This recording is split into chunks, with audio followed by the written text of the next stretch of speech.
Syria মূলত শাম, যেটার জন্য আমার নবী দোয়া করেছেন, আল্লাহুম্মা বারিক ফি শামিনা, আল্লাহুম্মা বারিক ফি ইয়ামানিনা। আল্লাহ তুমি শাম দেশে বরকত দাও, তুমি ইয়ামান দেশে বরকত দাও। তো একজন এসে নবীজিকে বলছেন নজদের কথা বলতে, নবীজি দোয়া করেন নাই নজদ থেকে শয়তানের শিং বের হবে। আপনারা কিছুদিন আগে দেখেছেন রিয়াদে যেটা নজদ, সেখানে কাবা ঘরকে স্ক্রিনের মধ্যে দিয়ে চারপাশে বেগানা নারীকে নাচিয়ে ওটা বিশ্বকে দেখিয়েছে বেহায়াপনা একমাত্র আল্লাহ কিয়ামতের মাঠে এটার বিচার করবে, ভয়ঙ্কর বেহায়াপনা। সিরিয়ার ব্যাপারে আমার নবীর ভবিষ্যৎবাণী ছিল। তিরমিজি 3954 নম্বর হাদিসে আছে আমার নবী এই সিরিয়া তথা শামের জন্য দোয়া করেছেন।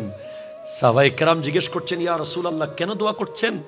নবীজি বলছেন, এই সিরিয়া এই শামে ফেরেশতারা ডানা বিছিয়ে রাখে, আর ফেরেশতারা এখানে ডানা বিছিয়ে দেয়, ডানা বিছিয়ে দিয়েছে। আজ